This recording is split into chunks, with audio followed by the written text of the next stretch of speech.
حاجی ملنگ درگاہ۔ ہاں دوستوں، حاجی ملنگ دربار جہاں شیر بھی جاتے ہیں حاضری دینے کے لیے، ایک ایسے اللہ کے ولی کا دربار جہاں شیر جاتے ہیں حاضری لگانے کے لیے۔ اسی اللہ کے دربار میں بھکت گیری کرنے کے لیے گئے تھے کچھ لوگ۔ پھر جو کچھ ہوا جان کر آپ کے بھی رونگٹے کھڑے ہو جائیں گے۔ دوستوں، حاجی ملنگ عبد الرحمن حاجی ملنگ بابا کا وہ دربار جہاں حاضری دینے کے لیے شیر، جانوروں کا بادشاہ شیر جاتا ہے۔ دوستوں، جنگل کے جانور بھی جاتے ہیں، یہ اللہ کے ولی ہیں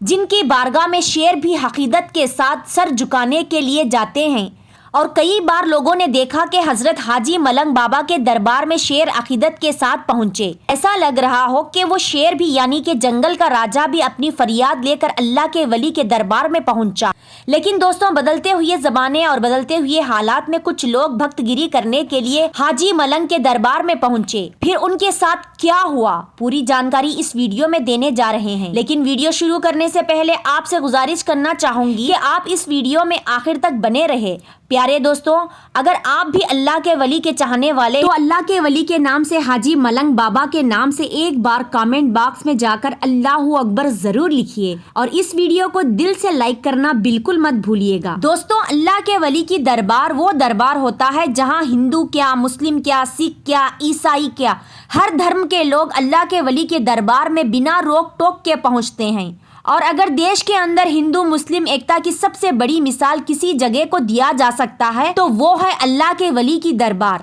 چاہے خواجہ غریب النواز چشتی رحمت اللہ علیہ کی بارگاہ ہو، چاہے حاجی علی کی بارگاہ ہو، یا پھر حاجی ملنگ کی بارگاہ، کہیں بھی کسی کو اس کا دھرم نہیں پوچھا جاتا، بلکہ جو بھی عقیدت مند اللہ کے ولی کی بارگاہ میں پہنچتے ہیں ان کا سواگت استقبال ہوتا ہے اور بنا روک ٹوک کے وہاں پہنچتے ہیں۔ لیکن دوستوں، اب کچھ لوگ اس کا ناجائز فائدہ اٹھانے لگے ہیں، اب کچھ لوگ اس کا غلط فائدہ اٹھانے لگے ہیں، اور اس طریقے کا دل دہلانے والا ایک معاملہ حاجی ملنگ دربار میں سامنے آ رہا ہے۔ دوستوں، پچھلے دنوں ایک خبر آپ نے دیکھی ہوگی کہ کچھ لوگ حاجی ملنگ بابا کی دربار میں اپنی دعویداری پیش کر رہے ہیں، اور جب سے اتر پردیش جہاں کے سی ایم یوگی آدتیہ ناتھ بنے ہیں، جب سے بابا کے راج اتر پردیش میں رام مندر کا آغاز ہوا ہے، اس کے بعد سے یعنی رام مندر کے بعد سے لگاتار ایسا دیکھا جا رہا ہے کہ جہاں کہیں کچھ لوگ اپنے آپ کو بہت بڑا بھکت دکھانے کے لیے ہر جگہ جے شری رام کا نعرہ لگاتے ہوئے نظر آ رہے ہیں۔ یہ جھلک دیکھنے کو ملی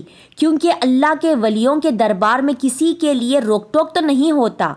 کسی سے اس کا دھرم تو نہیں پوچھا جاتا، اور اسی کا فائدہ اٹھا کر کچھ لوگ حاجی ملنگ بابا کے دربار میں بھی پہنچے اور حاجی ملنگ بابا کے دربار میں گھس کر جے شری رام کا نعرہ لگانا چالو کر دیا۔ اب دوستوں، یہ لوگ بھی یہ سوچتے ہوں گے کہ جے شری رام کا نعرہ اگر حاجی ملنگ بابا کے دربار میں ہم جا کر لگائیں گے تو ہم سب کو بہت بڑا دھرم کا عالم بردار مانا جائے گا، یا پھر ہم کو بہت بڑا نیتا یا لیڈر بنایا جائے گا۔ لیکن دوستوں، غور کرنے والی بات تو یہ ہے کہ آپ اگر کسی کے دربار میں، کسی کے درگاہ میں، کسی کے دھرم، کسی استھان میں جا کر آپ اپنا ذاتی سوچ نعرہ لگاتے ہو، اور اگر یہی کام آپ کے دھرم استھان میں جا کر اگر کوئی کر دے تو آپ کو تکلیف ہوگی، 100% آپ کو تکلیف ہوگی، آپ کو تکلیف ضرور ہوتی ہے۔ دوستوں، جب آپ کو اس سے تکلیف ہو سکتی ہے تو دوسرے دھرم کے لوگوں کو بھی تکلیف ہو سکتی ہے۔ ارے جہاں آپ کو جے شری رام کا نعرہ لگانا چاہیے وہاں جائیے، ایودھیا مندر کا ادگھٹن ہو گیا ہے، ٹکٹ کٹائیے، درشن کیجیے، جتنا کس کس کے شریر میں جتنا دم ہے اتنا دم کے ساتھ پر گشت کیجیے،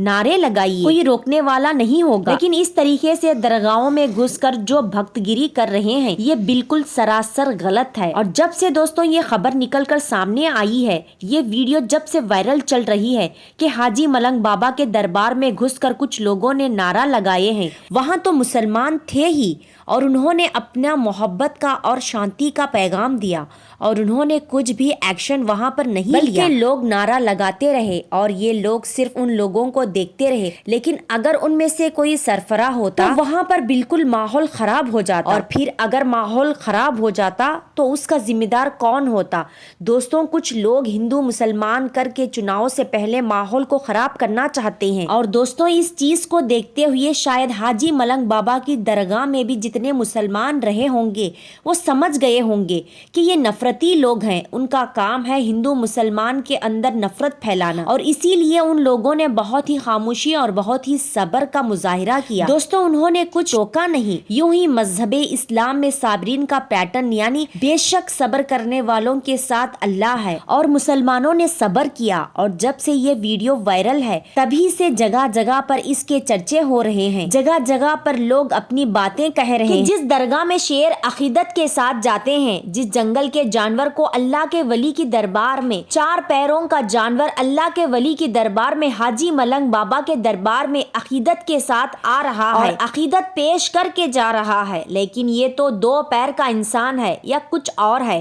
جن کو اللہ کے ولی کی بارگاہ میں جانے کا طریقہ معلوم نہیں، ان کی عظمت و توقیر معلوم نہیں۔ جنگل کا 4 پیر کا جانور اللہ کے ولی کی دربار میں حاجی ملنگ بابا کے دربار میں عقیدت کے ساتھ آ رہا ہے، عقیدت پیش کر کے جا رہا ہے، لیکن یہ 2 پیر کا انسان ہے، یہ کچھ اور ہے، جس کو اللہ کے ولی کی دربار کا جو روایات ہیں وہ معلوم نہیں، اللہ کے ولی کی بارگاہ میں جا کر کیا کرنا چاہیے وہ معلوم نہیں، صرف نفرت کا کام کرتے ہیں، نفرت کو عام کرتے ہیں۔ دوستوں، اب ہم آپ کو بتاتے ہیں کہ انسان دنیا میں کیسے عزت اور شہرت حاصل کرے،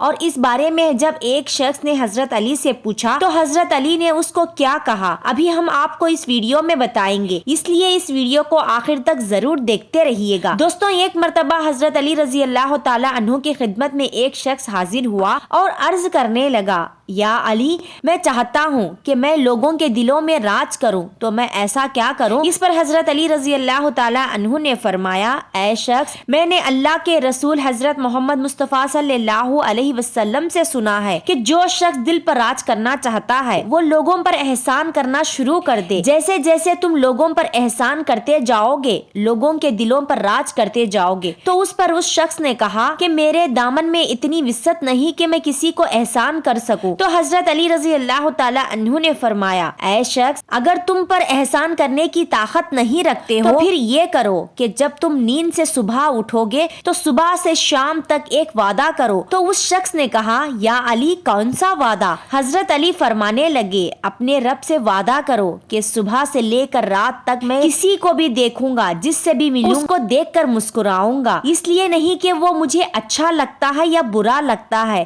اس لیے کہ وہ اللہ کا بندہ ہے۔ جب تم اللہ سے روزانہ وعدہ کرو گے اور اپنے دن کا آغاز کرو گے تو اللہ تبارک و تعالیٰ کے فضل و کرم سے اللہ تمہیں ایسا بنا دے گا کہ تم ہر کسی کے دل پر راج کر سکو گے۔ دوستوں، اب ہم آپ کو بتائیں گے کہ 7 گھروں میں اللہ تعالیٰ کی لعنت ہوتی ہے اور ان 7 گھروں میں برکت چلی جاتی ہے۔ تو وہ 7 گھر کون سے ہیں؟ تو اس ویڈیو میں ہم آپ کو بتائیں گے کہ وہ 7 گھر کون سے ہیں جس گھر میں اللہ تعالیٰ کی لعنت ہوتی ہے، ہم آپ کو آج بتانے والے ہیں، تو ویڈیو کو پورا ضرور دیکھیے گا۔ دوستوں، اس کے ساتھ ساتھ ہم آپ کو یہ بھی بتائیں گے کہ حضرت علی نے فرمایا، عورتوں کو یہ 5 حق دے دو تو آپ کا گھر جنت بن جائے گا۔ ساتھ ساتھ اللہ تبارک و تعالیٰ نے سانپ کو کیوں پیدا فرمایا، یہ کاٹنے اور مارنے والا سانپ اللہ نے اس کو کیوں پیدا کیا؟ یہ ویڈیو بہت ہی پیاری ہونے والی ہے، اس لیے اس ویڈیو کو پورا ضرور دیکھنا۔ نمبر 1، رات کو کھانا کھانے کے بعد برتن صاف نہ کرنا۔ دوستوں، گھر میں اکثر یہ بات یہ نہیں جانتے۔ نمبر 1، رات کو کھانا کھانے کے بعد برتن صاف نہ کرنا۔ دوستوں، گھر میں اکثر یہ بات پر دھیان نہیں دی جاتی کہ گھر کے برتن کھانا کھانے کے بعد ایسے ہی رکھ دیے جاتے ہیں اور کہتے ہیں کہ صبح کو دھو لیں گے، بلکہ ایسا کرنے سے گھر میں برکت چلی جاتی ہے اور اللہ تبارک و تعالیٰ کی لعنت ہوتی ہے۔ نمبر 2، جنابت کی حالت میں کھانا کھانے سے۔ دوستوں، ناپاکی کی حالت میں کھانا کھانے سے گھر میں بے برکتی آتی ہے۔ ناپاکی کی حالت میں اس وقت کھانا کھا سکتے ہیں جب سحری کا وقت ختم ہونے والا ہے۔ جن گھروں میں لوگ ناپاکی کی حالت میں کھانا کھاتے ہیں تو ایسے گھروں میں بھی برکت نہیں ہوتی۔ نمبر